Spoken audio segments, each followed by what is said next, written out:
So to start this, we usually like to start with some sort of a story or narrative to kind of provide a project framework or basis of design as we move forward. And so right now we're just, again, in that early stage, and we're looking at three different storylines on what this resort development might be within that 100-acre envelope as the core piece of the site. And so this first one is representing what we're calling the U.S. National Park Lodge meets the Red River Gorge. It should be fairly self-explanatory. The idea is that we're all familiar with some of the historic and famous lodges, national park lodges in Western US, like at Yosemite or Yellowstone or Glacier Park, and there are several others, of course. And so this idea of having this paying a nod to these old historic lodges. They're heavy timber, heavy stone, large lobby areas with large stone fireplaces, really comfortable, but have that type of look and feel and experience, and bring that to this site within the Red River Gorge area. So that's just one kind of an idea, and there might be other things attached to it. There might be some luxury standalone rooms that are separate from the hotel but adjacent to the hotel and service to it. We might have some glamping sites. We want to take advantage of that meadow area as a scenic portion of that site as a foreground.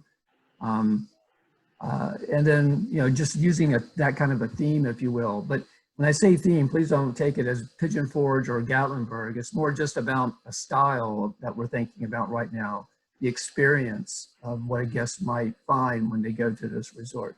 And then this next slide shows some representative photos. And again, if you've been to any of those lodges in the Western US, maybe you've been there and they might be familiar to you. But this is the kind of look and feel that Concept A that we're floating out to the board right now. And then Concept C takes a different approach. This approach, again, would have the same type of development program, the 180 rooms and associated hotel, restaurant, cafe, and fitness center, all those types of things you might find in a typical resort hotel, spa, meeting rooms. That would be common to all three of these concepts. This concept, though, pays a nod to Kentucky itself and this idea of a grand estate home in a mountain setting. So, one way to think about it is this idea of Southern comfort and hospitality, welcomes guests to the Red River Gorge. And well, we might want to have that kind of a feel of Southern hospitality in all three concepts, but it really does want to play up, in terms of the experience of what that might mean. So it's less about heavy timber and stone and a more refined approach, if you will, in terms of the architecture, the spaces, the rooms, the lobby, restaurants, and any of the outdoor amenity areas.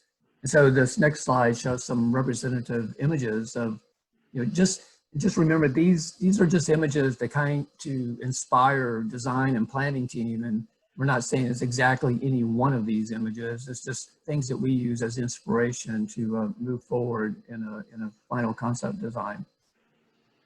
So that's Concept B. Concept C, the third one. Again, same type of development program, 180 rooms and all the amenity packages that would go with or associated with the resort hotel. Still same location in that metal area deep into the site, but this one takes a different approach. It's this idea of the modern explorer or adventurer with champagne taste, and that's that nod to, not so much the campers, but more about someone that wants the luxury experience, but still in this great, wonderful mountain experience. And so the idea behind this would be that it's much more open and it's less closed in. So a lot of those Western national park lodges with the heavy timber and stone, there's not a lot of outdoor-indoor connection. And in this concept, we think it's more about glass and openness so that we connect to the outside, and we blur the lines between indoor and outdoor and make a bigger connection to the environment that surrounds the resort location in that meadow. And we think that could be a pretty promising idea, to be honest, and could be different. And so this next slide shows some representative images of what that could look like.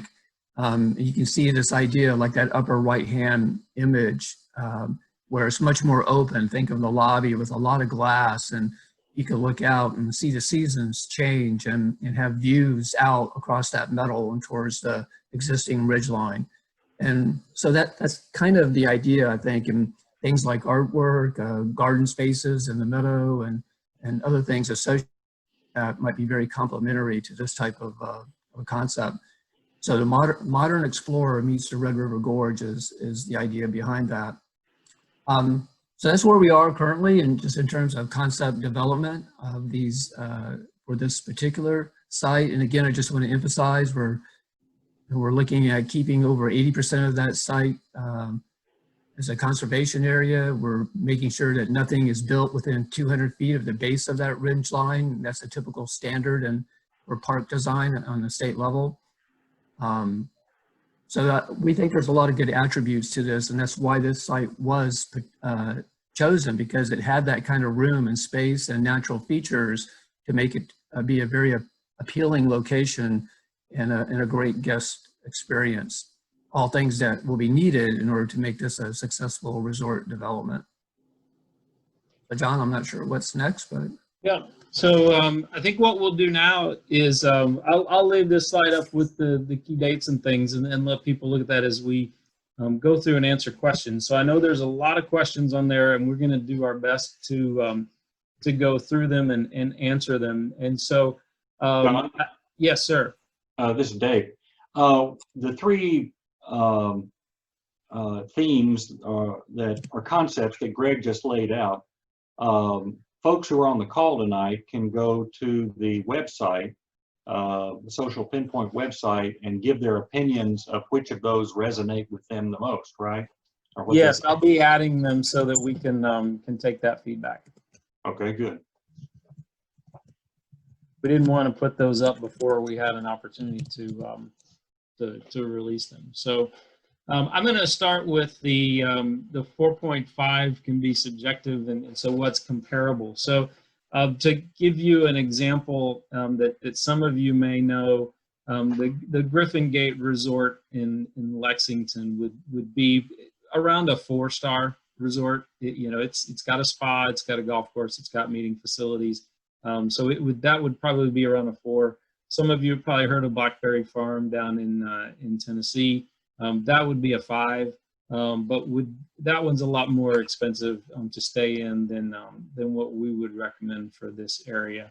But somewhere in between those two is where we would say a 4.5 would be.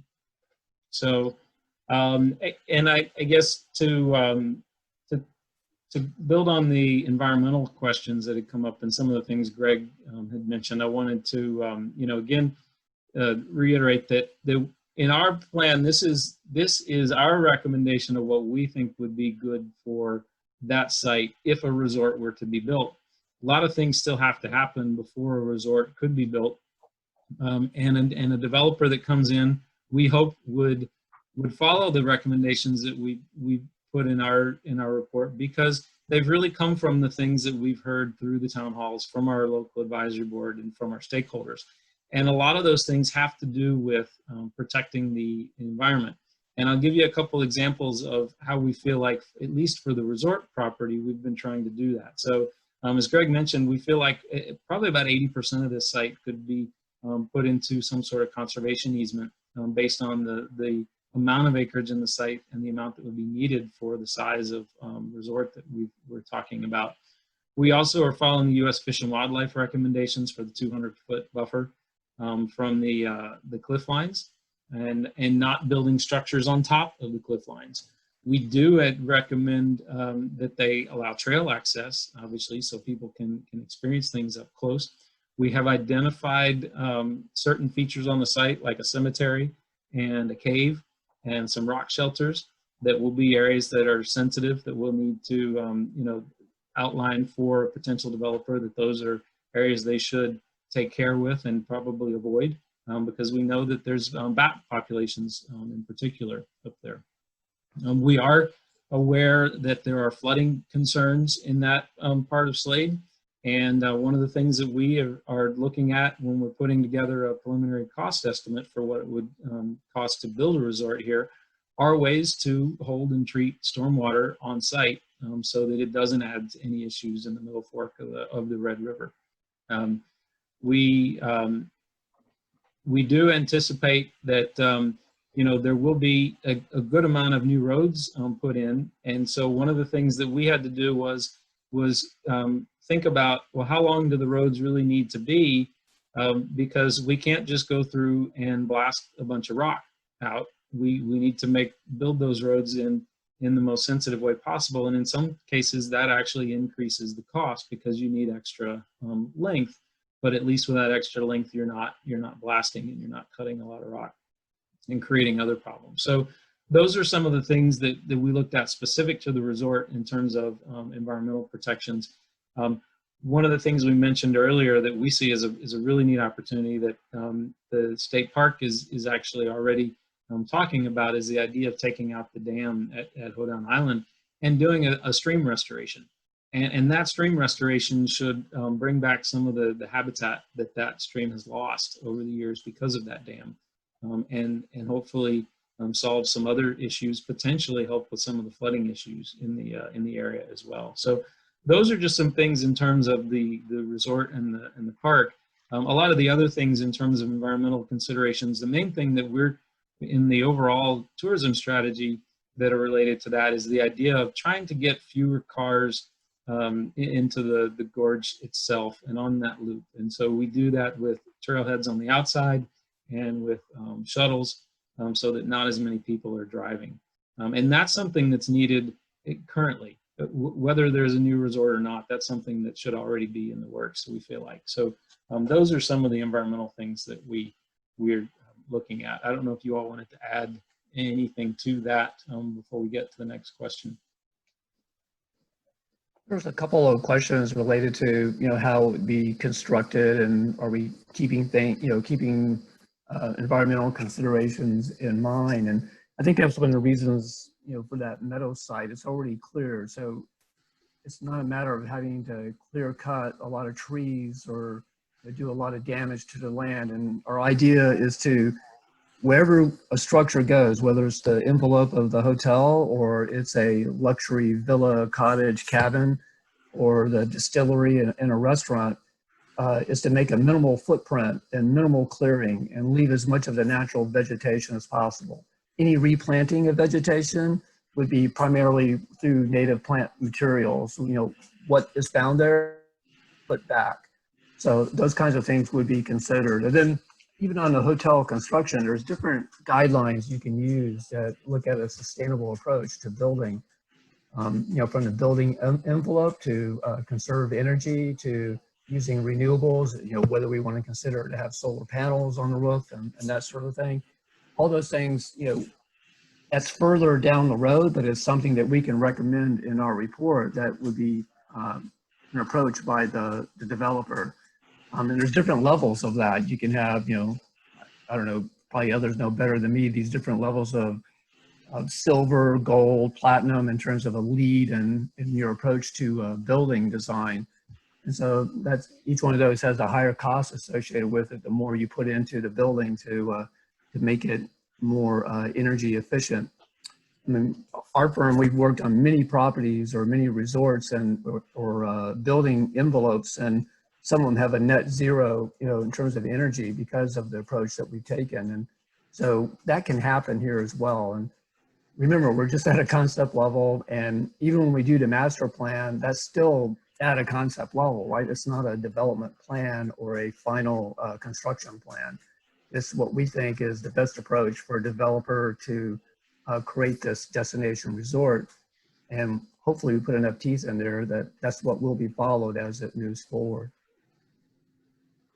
John, this might be a good point for me to piggyback on Greg's comment there and mention, for those who have not been to some of the previous meetings, that Red River Economic Development, RRED, the group that went for the federal and state grant to do the study and then hired Stantec to do the study, wanted to come up with a plan, a vision for what a resort might be and what what tourism in the four-county area might be.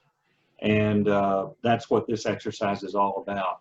I think some of the questions seem to feel like or seem to reflect a feeling that there is a developer waiting to break ground and start this.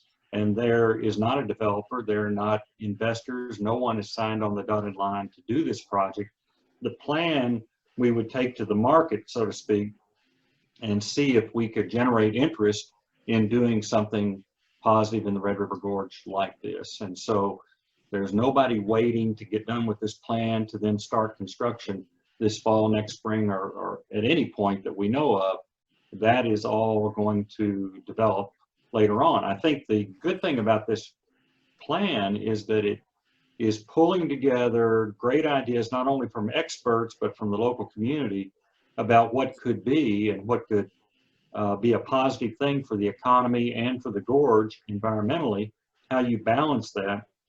And it sets a bar. I mean, it establishes a standard so that somebody coming in to do a project on that site has a full awareness of what the community thinks, what the environmental sensitivities are, what the geological precious assets are on the site, etc.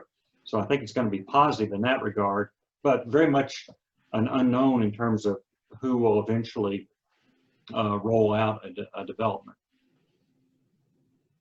Yeah. So I was going to answer, there was a question about, you know, who's going to do all these other things and would the resort be required to do them? So the other items in the tourism strategy, so the resort is one of many items in the tourism strategy, and each of them would have their own champion, their own entity that would take over responsibility for seeing those through. And so, you know, we've already identified those for many of the things that we're going to put in our recommendation. And so some of those are things that are already underway, and we feel like our role with those has been hopefully to elevate some attention, to bring in additional stakeholders. We have, for a few things, we have already brought together multiple parties who have similar interests in those projects that will help move those forward. And also then to spend some time trying to help identify potential funding sources.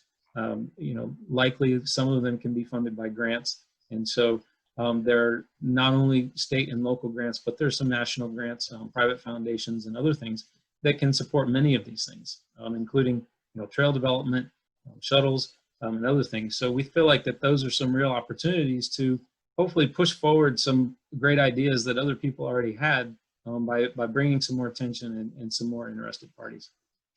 But most of it would not be done by RED or a potential resort developer. There was questions about, a couple of questions about access from outside, and would this be limited only to resort guests? And I don't think that is the case. The idea is to have a spa on the site. It's a common thing to have within a hotel footprint at a 4.5-star hotel, or you won't even get a 4.5-star. So a spa is not going to be able to be sustainable if it's only relying on the hotel guests. Same for destination restaurant or the distillery is an idea. Those will, again, need to rely on outside visitation, not just the resort guests. So the idea is that I believe that it would be open and would be encouraged to have people come see that hotel. Maybe they would stay, but maybe locals will go there for, you know, an anniversary dinner or for special occasions or graduations or weddings. So it's definitely open in that sense. And also, I think we're talking about creating a trail network and having trails from this site going down to Slade and Natural Bridge, and also going north into the Gorge area. And so someone hiking and cutting through the site, I mean, I'm not stopping that. I think that's part of the idea, is to make that connection, both from a higher resort level, as well as from, you know, the camper that's down at the Slade campground and wants to hike through and see those 21 natural bridges on the site. They'll be able to do that.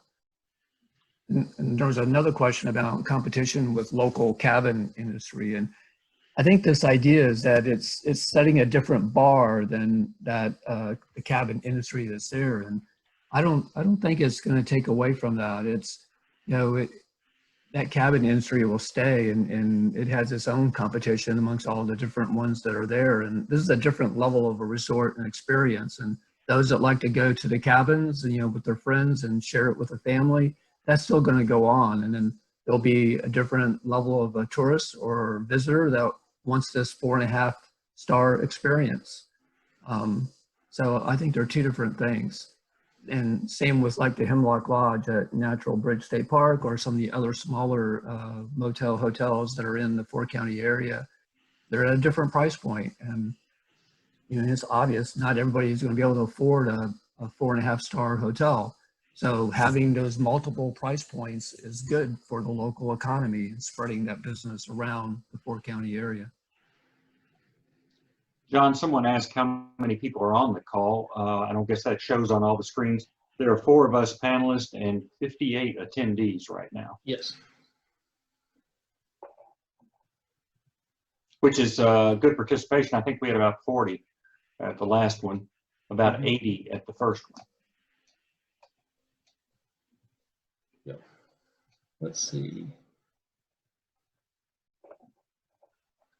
Someone asked about the local judges being on the board of RRED and why couldn't they use their political clout to push for planning and zoning. I know at least one of the judges has been openly, publicly supportive of that, but that's clearly a local decision, not something that's within the power of RRED or the consultants. And that's something I think citizens would have to take up with their local officials.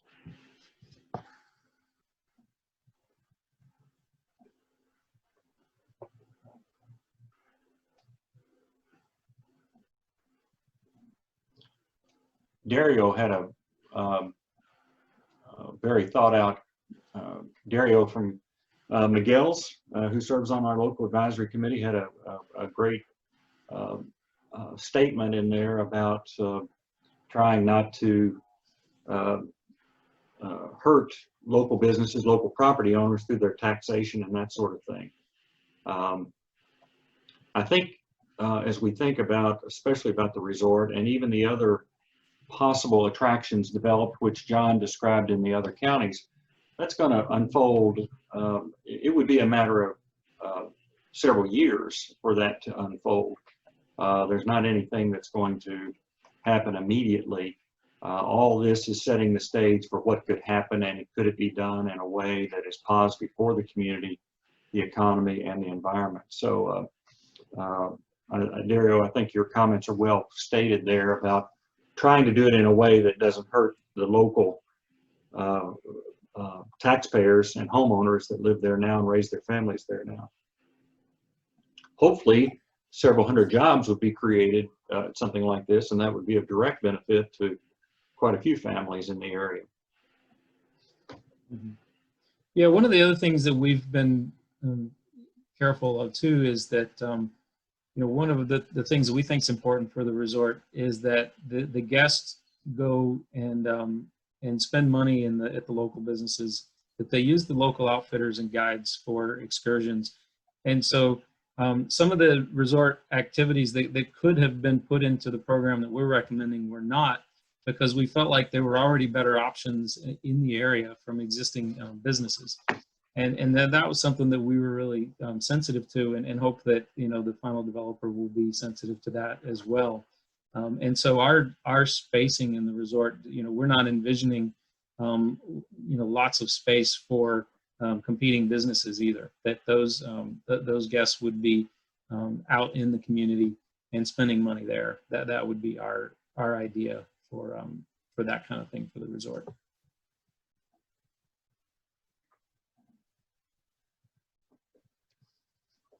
I noticed there was a comment about an environmental education center, and I may have gone too quick on the Slade idea, but we've been talking about a couple things with that. We had a great conversation with the newly reformed Friends of Red River Gorge, and they've been in some conversations with the Forest Service about helping with the Lady Center, and we also feel like a complementary piece could be a natural science center.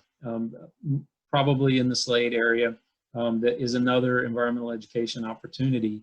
to complement some of the existing things there, including the reptile zoo and the Glady Center.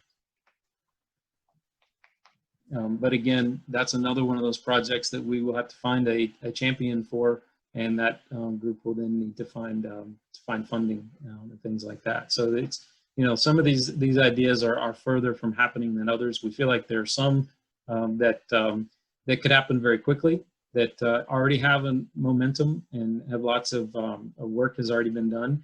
And then there's others that are brand new that will take a little while longer.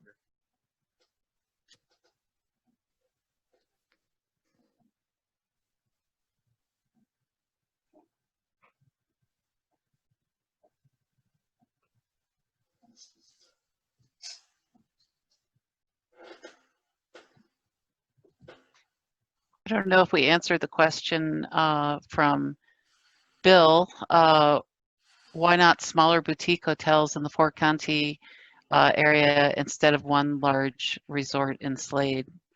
That's an interesting one. I think the impetus in the larger resort in this first phase is really to drive the year-round economy and to be able to host certain events, family events, and that sort.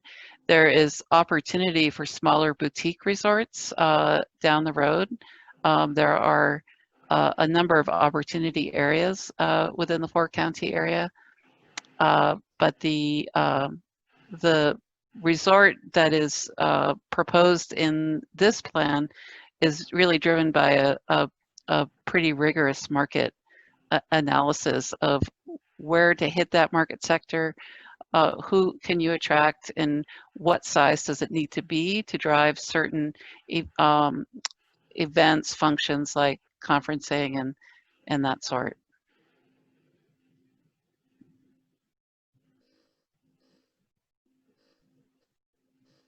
Well, I think too that the idea of a single resort revolves around the notion of critical mass, having enough a sufficient size to justify other things like a distillery, a restaurant, and that sort of thing. And it's our belief, and we've seen some preliminary numbers, I think they'll come out within the next month from this study, about the millions of dollars that would be spinning off into the local community in terms of wages and just general economic impact. That's going to be very significant. And a lot of people will benefit from that, even if they're not directly employed by or involved with the larger resort, if it comes about.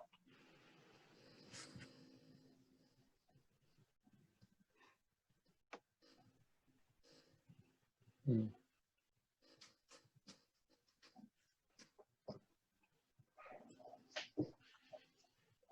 So I do want to address the question about how do the locals feel about building a resort in the Gorge, and have you sent out a survey? So we've had a survey on our site for a long time. We also have been in conversations about RRGU, Red River Gorge United, about seeing the results of their survey. But one of the things that we have found, so far, is that the reaction is actually pretty mixed, and there are probably just as many locals who are supportive of the idea of a resort. But I think the other thing that is interesting is that the other parts of the tourism strategy, aside from the resort, tend to resonate pretty well with most everybody. So that's one of the things I want to stress is that while yes, the resort is big and it's a big component, it's one of many things in that tourism strategy that we feel like could be a real benefit for the area. And those other ones, most of those other ones seem to be, on the whole, well received.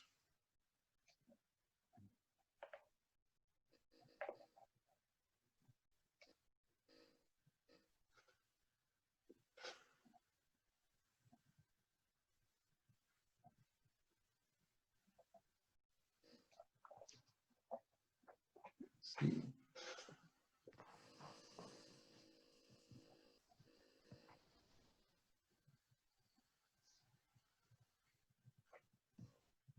Looking through the questions to see what else we haven't addressed.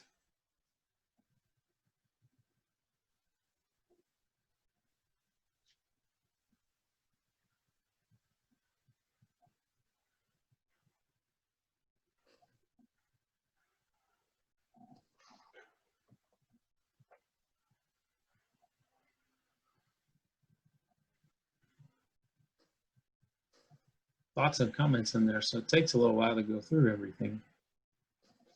I do like the question, I think Sandy asked about types of opportunities for local businesses, locally produced specialty food products, artisan goods, outfitters.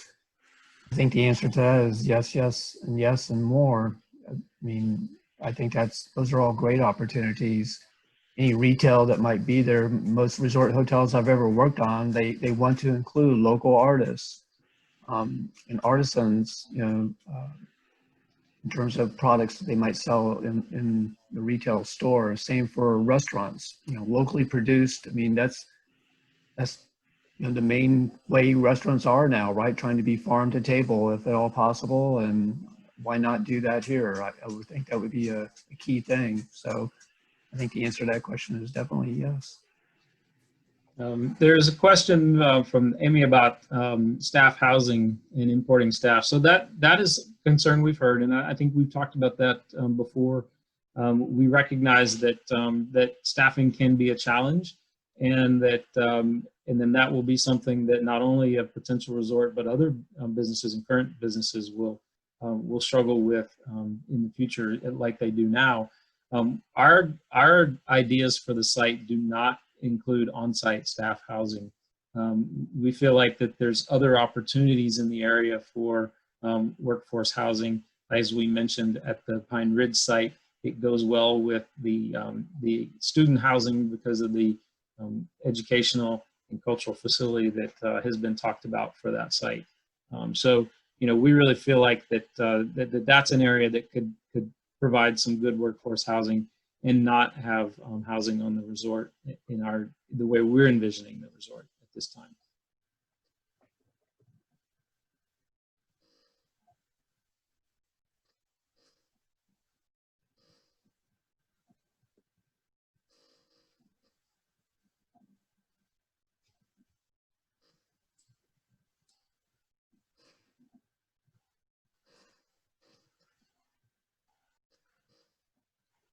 So there's two questions that I had mentioned earlier. So one of them is about healthcare, and one of them is about search and rescue. And so there's not a lot in a tourism strategy that we can really get into in terms of expanding healthcare, but that is a concern that we have heard, and we do know that Hazard Technical Community College is really interested in expanding their course offerings in the area.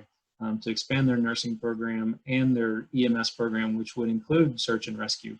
How that plays out down the road in terms of access to healthcare, is outside the scope of what we're looking at, but it definitely opens up some additional opportunities for that type of service.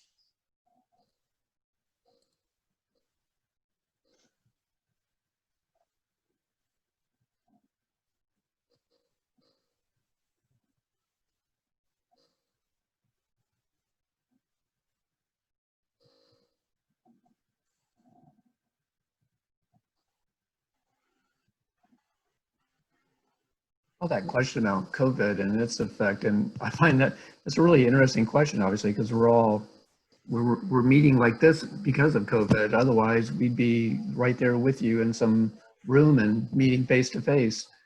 But most of my career has been in the hospitality resort development, design and planning of, and I just find it interesting. I happen to live in Orlando, and good or bad, it's resort capital of U.S. in many respects, and it's dead because of COVID-19. The parks are dead, but I also live within 40 to 50 minutes of a beach, whether Gulf Coast or East Coast, the Atlantic. Resort hotels on the beaches are full, and I've been to a few of them myself over the summer, and people are perceiving going to a hotel right now during COVID as a way to get outside and experience, in this case in Florida, beaches, not a theme park where you have masses of people and hard to practice social distancing, but going to a beach, or in this case, a Red River Gorge, going to a beautiful natural environment where you can social distance and get outside and feel safe.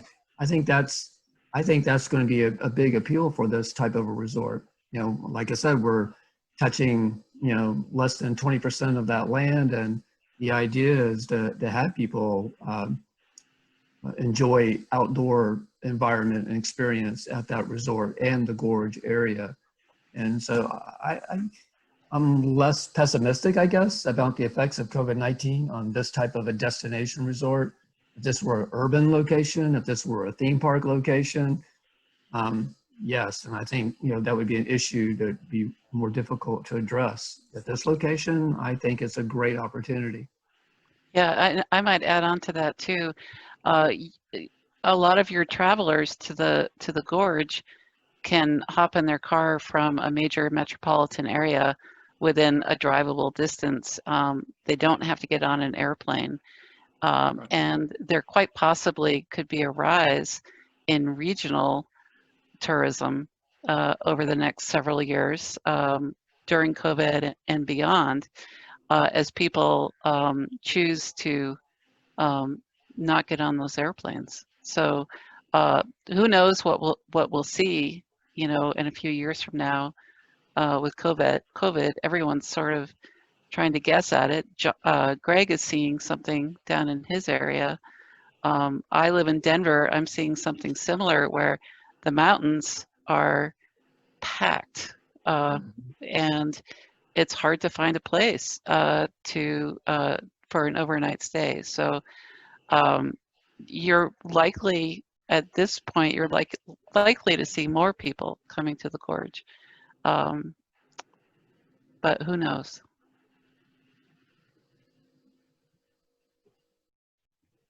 Laura Gregory, who's on our local advisory board, asked a great question about the process of RRED purchasing the preferred property.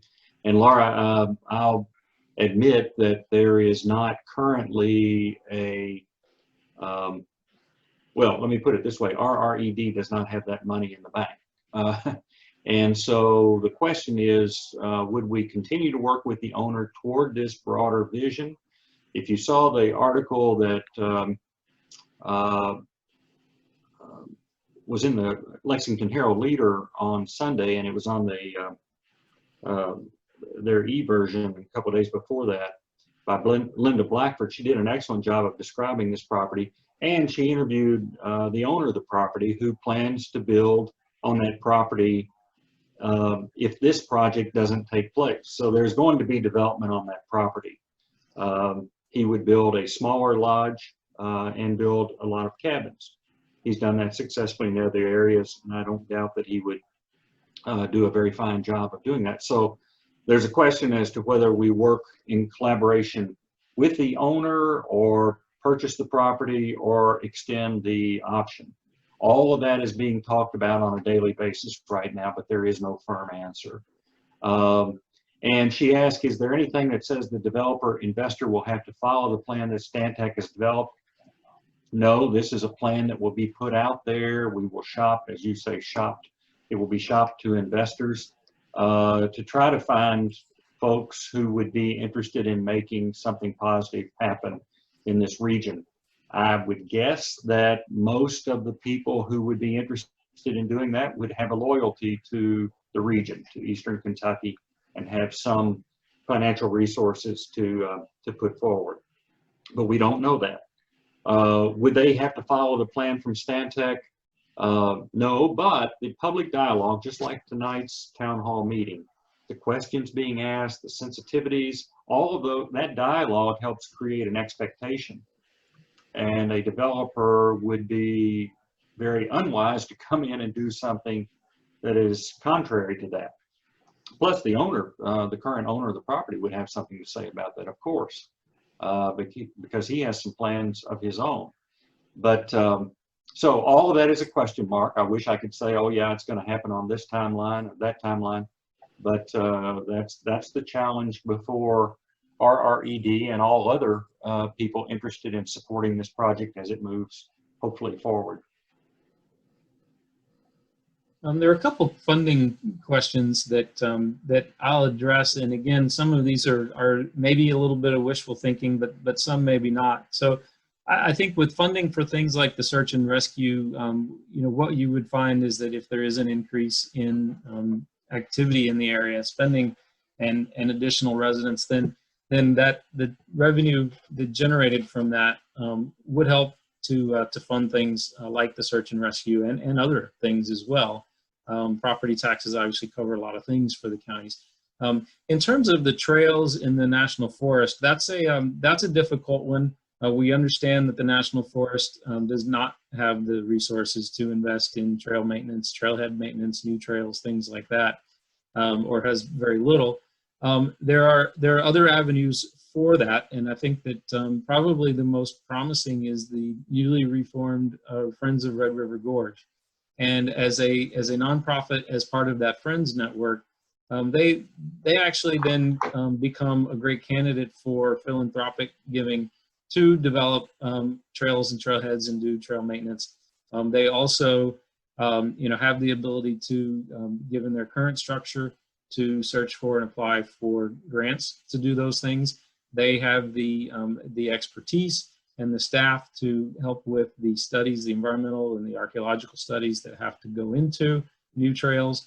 And the other thing that I think is probably as much wishful thinking as anything else, but I think that it's something that's been done at other places, is there's programs like the 1% for the planet, and so 1% of a business's profits are committed to some sort of philanthropic endeavor, usually something environmental. And so our hope would be that a resort developer would take part in a program like that.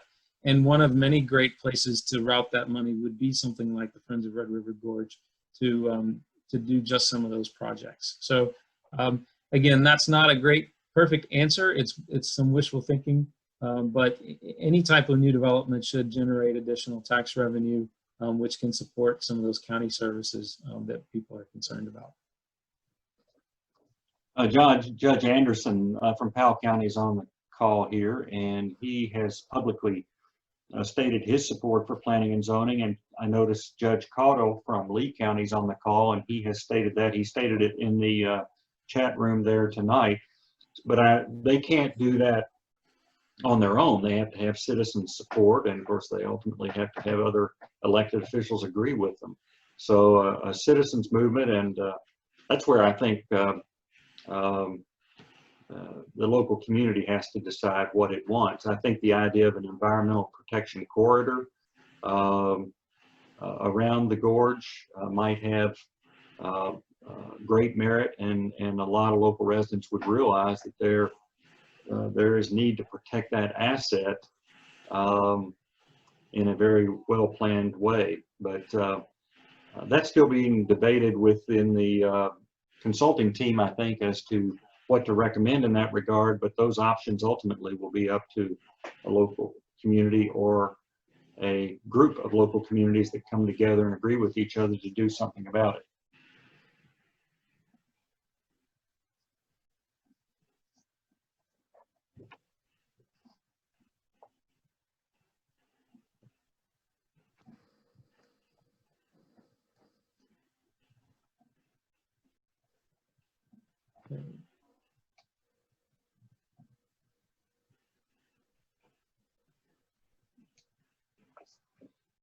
John, did you notice Andrew Fain's comment about resorts in Montana, Idaho, and South Dakota?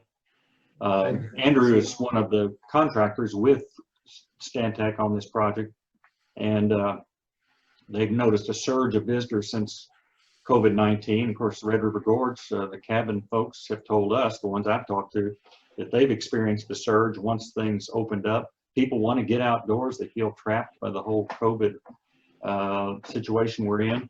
And I was at a place in Michigan last week at a resort property up there, and it was doing gangbusters because people aren't flying. They're wanting to drive to their destinations and try to have some a safe recreational opportunity.